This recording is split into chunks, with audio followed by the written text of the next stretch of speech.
sahada takip ediyorsun. Bugünkü gelişmeleri izleyicilerimiz için özetler misin? Neler yaşandı, neler oldu? Sokağa çıkma yasağı da vardı olası provokasyonlara karşı.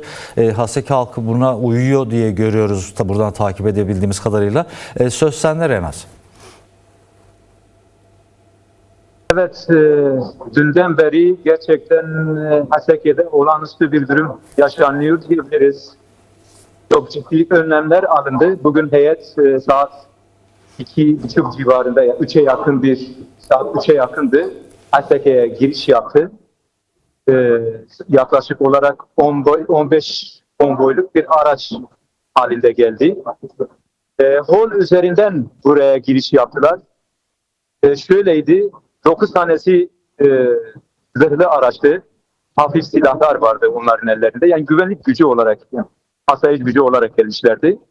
Diğeri hükümete bağlı, biraz daha idari kısmı temsil eden 5 araçlık bir konvoy vardı. Sivil, onlar sivildi. Bu şekilde bir konvoy giriş yaptı.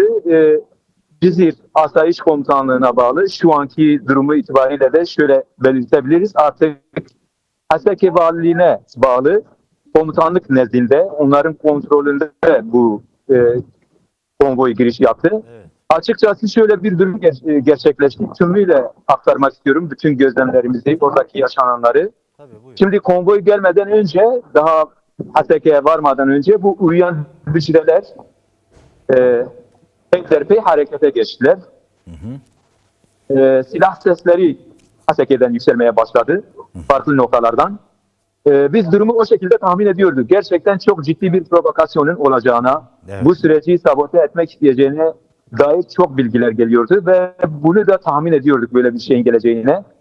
Nitekim Kasede savaşları, Kasede güçleri bunun önlemini çok almışlardı. Yani şimdiye kadar hala devam ediyor o provokasyonlar. Hala silah sesleri geliyor.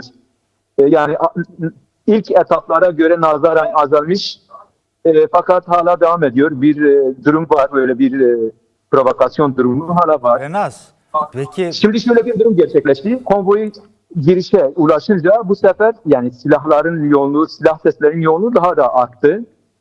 Böyle bir durum da ortaya çıktı. Velhasıl konvoy Haseki trafik merkezine doğru hareket etti. Biz bu durumu tümüyle takip ettik. Geldiler, oraya geçtiler. Araçlarıyla beraber merkeze geçtiler. Orada Siyabeh Afil komutanlığında asayiş güçleri de zaten onlarla beraber de onların kontrolündeydi bu durum. Haseki merkeze girdiler. Kısa bir süre sonra dışarıya çıktılar. Beraber basına bir poz verdiler. Ondan sonra basına bir demeç de verdiler. Yani ne yapacaklarına dair, bu entegrasyonu nasıl yapacaklarına dair, niçin geldiklerine dair, planlamayı nasıl yapacaklarına dair kısa bir... Bu basına verilen demeçte neler söylediler?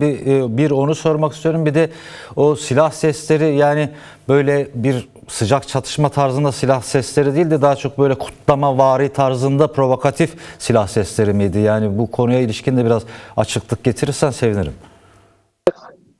Kesinlikle hamalvari, provokatif, böyle karşılık artmak amacıyla şehrin bu güvenlik şeyini hani karıştırmak. Çünkü bugüne kadar şehirde olağanüstü bir güvenlik vardı ve gerçekten durum sakindi. Kasede güçleri hiçbir şekilde izin vermediler farklı güçler burayı karıştırsın, farklı bir duruma getirsin. Fakat konvoy gelirken biraz bu durumu yaratmak istediler. Amaçları da buydu. Yani şöyle bir hava yaratmak istediler ki işte gördüğünüz gibi, çünkü basının çok yoğun bir alakası vardı. Muhtemelen bunu da amaçlamışlar. İşte bak gördüğünüz gibi Haseki Kasede'nin kontrolünde değil. Her yerden silah sesleri geliyor. Bunu amaçladılar. Hamalvari bir şekilde farklı yerlerden bu şekilde bir durum söz konusu oldu. Fakat bu çok sonuç alamadılar yani bundan. Yani sonuç alıcı değildi böyle bir durum. Biz de o durumu öyle tahmin ediyorduk. Çünkü kontrol çok farklıydı. Kasede'nin kontrolü, hakimiyeti bambaşkaydı, bu düzeydeydi. Daha önce de operasyonlarında bir sürü şeyi etkisiz hale getirmişti. Biz bugünkü durumu da o şekilde tahmin ettik yani. Çok böyle herkeste bir kaygı oluşmadı. Açıkçası o kadar basın vardı, o kadar yoğunluktaydı. Yani muazzam bir şekilde takip ediyordu. Hiç kimse bir kaygı yaşamadı çünkü biliyorlardı bu durum bir provokasyondur. Böyle hamalvari bir şekilde silah sesleri sürekli geliyor şehrin içerisine.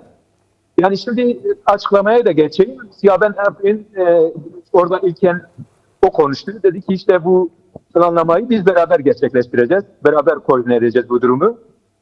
İlkin bir entegrasyon süreci başlayacak bu askeri anlamda. Daha sonra sivil kurumların yani bu devlete bağlanması durumu olacak. Bunlar nedir? İşte mahkemedir, hükümet konağıdır, nüfus müdürlüğüdür. İlk etapta söylenenler genelde bu şekildeydi. Şimdi Mervan Ali hükümetin adına bu konvoyla beraber gelen ve bu konvoyu koordine eden kişi ve aynı zamanda Haseki Valiliğinde asayiş güçlerinin koordinesinde de yer alacak kişi olarak lanse edildi. Biz öyle aldık durumu. Yani Haseki Valiliğine bağlı asayiş güçlerinin kontrolünde o da onlarla beraber o koordineyi gerçekleştirecek. Esası o kişi de ön plana çıktı. O da açıklamayı yaptı. O da şuna daha çok dikkat çekti. Bir an önce huzurun sağlanması, bu provokasyonların ortadan kaldırılması, ondan sonra bu entegrasyon sürecinin tamamlanıp bir an önce hayata geçirilmesi. Bu sözleşmeye göre, daha önce görüşmelere göre 30 Ocak'ta ilan edilen sözleşmeye, anlaşmaya göre bunun hayata geçirilmesini dile getirildi. Kısaca biraz daha dikkat çektiği nokta buralardı. Şimdi 100 kişilik bir grup gelmiş. 50 kişilik grup Haseki'de kalacak. 50 kişilik grup da yarın Kamçı'ya geçecek. Yani bize söylenen oydu. Fakat şu da var. Yani en çok bizim buradan Kase'de basın merkezinden de daha önce konvoy gelmeden önce bir briefing verildi basına. Dediler ki provokasyon çok ciddidir. Yani tehlike hala büyüktür. Özellikle dışarıdan güçler bunu provoke etmek istiyorlar, sabote etmek istiyorlar. Böyle bir girişim var. Evet. Hol mıntıkasında Suriye geçici hükümetinin de kendi güçlerini hazırladığı böyle bir durumun da söz konusu olduğunu söylediler. Biz bunu sorduk. Niye böyle bir durum var? Şimdi dediler kendileri de çok bir durumdadır. Hala onlar da kaygı içerisinde. Yani tam netleşme yok onlarda da. Bizim anladığımız dil biraz oydu.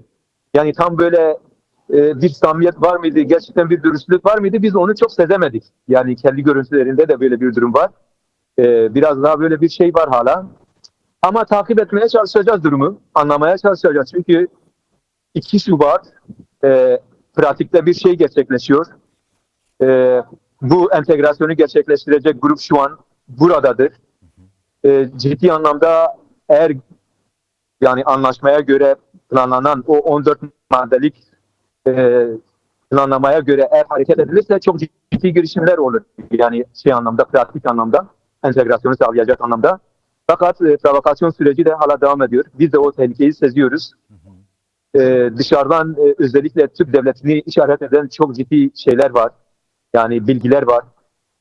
Türk devletinin bu yönü çok ciddi anlamda sabote etmek istediği, provokasyon yaratmak istediği bilgiler de var ve kendi basınlarında da bunu çok farklı bir şekilde yansıtıyorlar. Mesela konvoy Haseki'ye gelirken hiçbir şekilde halktan, farklı kesimlerden kimsenin konvoyun önüne geçip de işte kutlama yaptığı gibi bir görüntü yoktu. Evet. Biz sonuna kadar takip ettik bu durumu. Evet. Fakat biz Türk basını takip ettiğimizde farklı bir şekilde yansıtıldı. Bu çok farklı bir özel savaş boyutuyla, psikolojik savaş boyutuyla yansıtılıyor. Öyle bir durum da söz konusu. Ama öyle bir şey yok yani şu an Haseki'de. Olabilir. Hol kısmında belki bazı kesimler konvoyun önüne geçmiş olabilir. Böyle durumlar da gerçekleşmiş olabilir. Fakat Haseki kısmında özellikle Haseki mıntıkasına geçilirken öyle bir durum söz konusu değildi. Sonuna kadar da biz bu durumu takip ettik. Böyle bir şey gerçekleşmedi. Ama şu an durum devam ediyor yani anlamda. Bizim ilk etapta söylediğimiz ve her yerde de gerçekten güvenlik anlamda çok ciddi, sıkı bir şey var yani. Durum biraz ciddiyete de bildi. Bu yönlü ciddi bir şey var yani güvenliği üst seviyede tutmak açısından. Çünkü hücreler her yerde harekete geçmek istiyorlar ki şehri tamamıyla karıştırmak istiyorlar ve bu sürecin önüne geçmek istiyorlar. Genel durum şu an Haseki'de budur.